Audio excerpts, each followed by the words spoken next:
Today I'm going to tell y'all a little story called Wicked John and the Devil. Now, Wicked John was about the meanest man you ever did meet. He was meaner than old King Kong and badder than a junkyard dog. Now, Wicked John never got out much. He just stayed hobbled up in his little blacksmith shop. Anytime anybody would ever ask him to come out for church on the Sundays, he'd just yell at them till they went away. Now, Wicked John did have something peculiar about him. Anytime a stranger would come into town, Wicked John would be the first man to shake hands with him. So one day, an old man comes hobbling into town, 2 hands on 2 canes, beard down to the ground, face shadowed. Nary a person would come out to speak to the man, but Wicked John took him into his blacksmith shop and served him up some victuals. Nah, Wicked John didn't think nothing of it. He just liked to treat a stranger right because he thought it'd mess with the townsfolk, mess with their perceptions of him. But the stranger took his hood back and his face was glowing as bright as the sun. He said, "Now, Wicked John, I think you know who I am." And the man had keys around his neck, robed like a sage. And Wicked John said, "Why, yes, I know who you are, St. Peter." And St. Peter said, "Yes, since you have humbled me in your abode, I'd like to give you 3 wishes, John." And Wicked John said, "Well, I know exactly what I want." He said, "For my first wish, I wish that anybody who touches my hammer would get stuck to the hammer until I say stop. And for my second wish, I wish that anybody who sat in my rocking chair would rock until I say stop. And for my third wish, I wish that anybody who would touch my rose bush would just get sucked up into the rose bush until I say stop.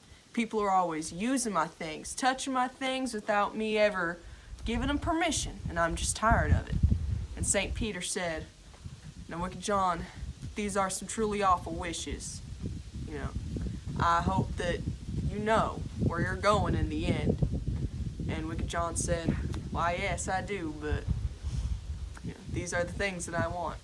So St. Peter left Wicked John, and over the years, Wicked John just kept getting wickeder and wickeder, meaner and meaner, till finally his time really did come, and he couldn't escape it. Now, Old Scratch knew that he was getting ready to come get Wicked John. He sent one of his little devils, and he said, "Little devil, I need you to fetch me Wicked John." So the little devil walks up to the blacksmith's shop, and he said, "Wicked John, it is your time." And Wicked John said, "Well, I have one more project before I leave." And he said, "Little devil, I'm going to need you to grab me that hammer." So the little devil goes and he grabs the hammer, but he's stuck to the ground. And he said, "Wicked John, I need you to release me from this hammer." And Wicked John said, "Well, if I release you from this hammer, will you promise never to come back ever again?" And the little devil said, "Why, yes." And so Wicked John said, "Stop, hammer." And the little devil scurried on out of there. But Old Scratch wasn't having that. He was having Wicked John's soul. So Old Scratch sent one of his older devils up, and he said, "Older devil, I'm going to need you to go get me Wicked John." So the older devil went up to the blacksmith shop, and he said, "Now it's time to stop playing games, Wicked John." And Wicked John said, "Well, I'm almost finished with my final duty." So Wicked John said, "Why don't you take just a little relaxing on that rocking chair over there?" And so the older devil sat in the rocking chair, but found that he could not stop rocking, and he said, "Wicked John, I need you to stop this rocking chair." And Wicked John said, "If I stop this rocking chair, do you promise to never come back here again?"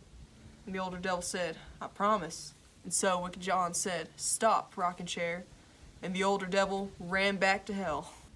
So Old Scratch finally said, "Guess I'm gonna have to get it myself." So Old Scratch walked up to the blacksmith shop and he said, "Now, Wicked John, it really is your time to come down with me."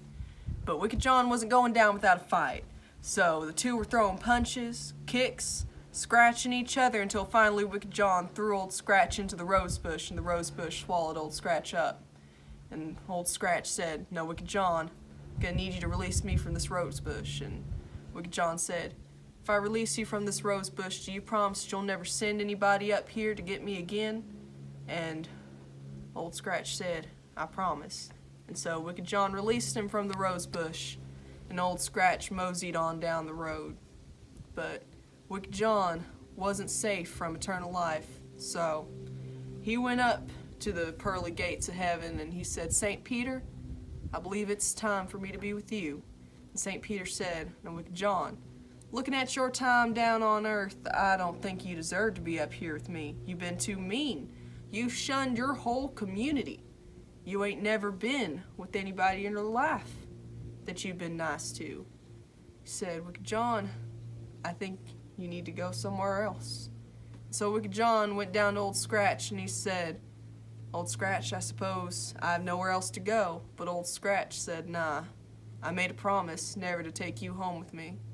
So Old Scratch grabbed a coal from his brightest fire pit and he gave it to Wicked John. He said, I want you to go searching through the darkness, find you a new home. So Wicked John set off to find himself a new place of community.